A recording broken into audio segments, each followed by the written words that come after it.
નમસ્કાર દર્શક મિત્રો, આપ જોઈ રહ્યા છો Banas crime 24 news Gujarati channel. હવે જોઈએ આજના મુખ્ય સમાચાર। ડીસા રૂરલ પોલીસ સ્ટેશન વિસ્તારમાંથી એલસીબી પોલીસે ભારતીય બનાવટનો વિદેશી દારૂનો જથ્થો ઝડપી પાડ્યો।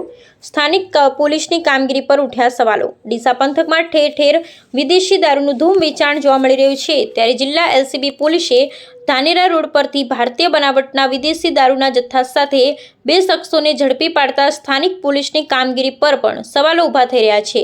સ્થાનિક પોલીસના આશીર્વાદથી દેશ વિદેશની દારૂ વેચાણ થતું હોવાની બુમરાડ ઉઠવા પામી રહી છે।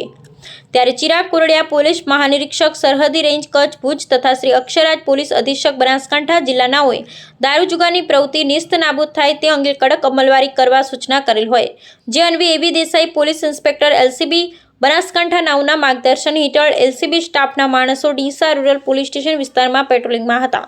તે દરમિયાન આખોલ 4 રસ્તા પાસે આવતા બાતમી હકીકત મળેલ કે એક સફેદનું મારુતિ સુઝુકી કંપનીનું કેરી ટેમ્પો રજિસ્ટર નંબર GJ27TT 2542 તેમજ બજાજ કંપનીની CNG auto rickshaw register number GJ01CT 2441 જે બંને વાહનમાં ગુપ્ત ખાનામાં ભારતીય બનાવટનો વિદેશી દારૂ ભરી ધાનેરા તરફથી ડીસા તરફ આવનાર છે, જે હકીકત આધારે ડીસા ધાનેરા રોડ ઉપર ગલાલપુરા પાટિયા પાસે વોચમાં હતા। તે દરમિયાન સદરે કેરી ટેમ્પો તેમજ રિક્ષા પકડી લીધેલ, જે કેરી ટેમ્પો તથા રિક્ષામાં બનાવેલ ગુપ્ત ખાનામાં ગેરકાયદેસર અને વગર પાસ પરમિટનો ભારતીય બનાવટના વિદેશી દારૂની નાની મોટી છુટ્ટી બોટલ તેમજ પાઉચ મળી કુલ નંગ 294 કિંમત ₹1,12,648 રાખી હેરાફેરી કરી।